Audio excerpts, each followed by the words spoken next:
Информационное агентство «Грозный информ». Несколько вопросов.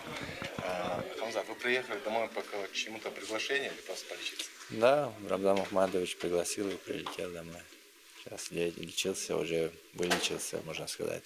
На какой Сказал. срок приехали? Посмотрим сейчас. Нету такого срока, чтобы я только побуду тут. Посмотрим. Потренируюсь чуть, посмотрим, как получится. А вы не долечились от коронавируса в прошлый раз. Почему? По какой причине? Ну, мне хотелось подвести своих земляков, людей, которые за меня болеют, переживают. Не только земляков, всех, кто за меня переживал. Как вы себя чувствуете на данный момент? Отлично.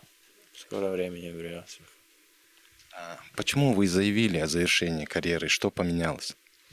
Ну, там была эмоциональная такая ситуация, что заболел и болел так долго, не поправлялся, не мог тренироваться.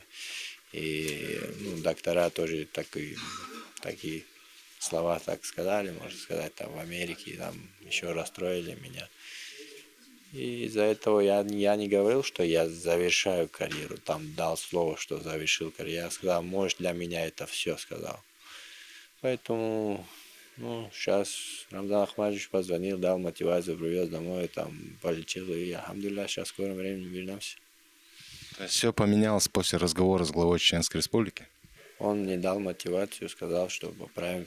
Вы будете проходить сборы перед боем в Чеченской Республике? Ну, у нас есть планы тут потренироваться, но, скорее всего, трудно будет тут для меня. Вы рассматриваете возможность боя с Эдвардсом еще? И когда мы вас увидим в октагоне? Конечно, рассматриваю, для меня все бойцы, я рассматриваю весь дивизион, который могут со мной подраться. Скорее всего, со всеми топами подерусь и посмотрим, что как получится. Дана Уайт звонил вам после того вашего заявления эмоционального. Что он вам сказал? Хотел поговорить со мной, я сказал, дайте мне время отдохнуть, посмотрим, что как получится.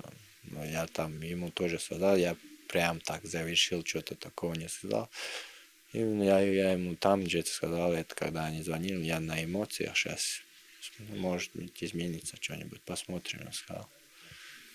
Он действительно так заботится о вас, как декларирует говорить? Да, конечно, он меня туда пригласил и обо всем заботились. У нас доктора получше стали, поэтому тут побыстрее вылечился. Скажите, Чеченской Республике придает вам силы приезд домой? Конечно, дает. Дома всегда хорошо. Ваше пожелание чеченскому народу в День Конституции? Чтобы жили мирно и счастливо. Алхамдулилля, сейчас все отлично. Хочется вот так и жить. Хамза, дел ресел, дал это боль.